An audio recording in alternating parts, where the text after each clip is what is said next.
Саламатсыздар ма? Бүгін біз веб сайтынан зейнетақы алымдары туралы ақпарат аламыз.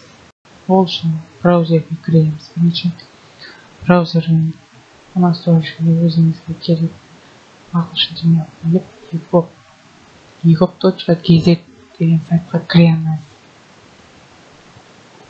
Бұл сайтта бізге ең ETSP ключ керек болады, және де Ensilayer мынау программа керек болады. Ensilayer.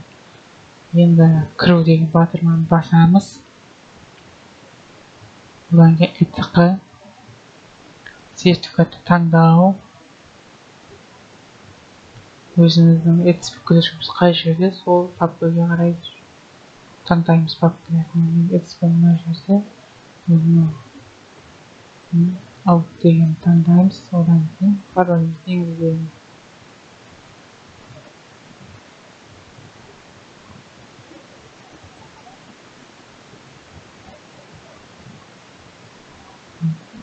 Басты бетке кірдік. Одан кейін әлеуметтік қамтамасыз ету деген осыған кіреміз.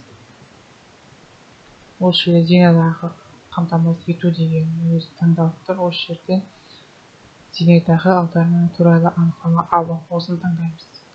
Мынамен шатастырып алмаңыздар, бірінші зейнетақы аударымдары туралы ақпарат деген мына жерді басамыз. Анықтама алу, онлайн сұрау,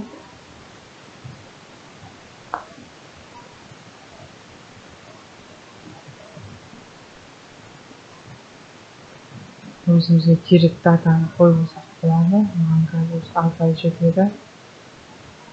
Қол қою және анықтама алу деген басамыз.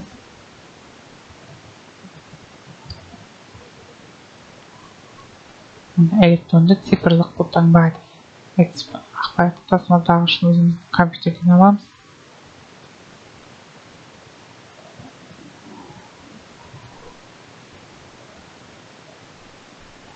Мына жерде енді ETSP-ның екінші RS деген таңдаймыз.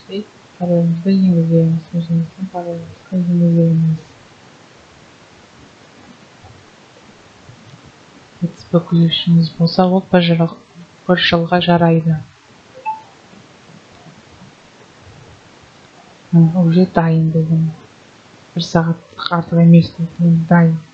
Ол қазақшасы, орысшасы. Осылай оп оңай.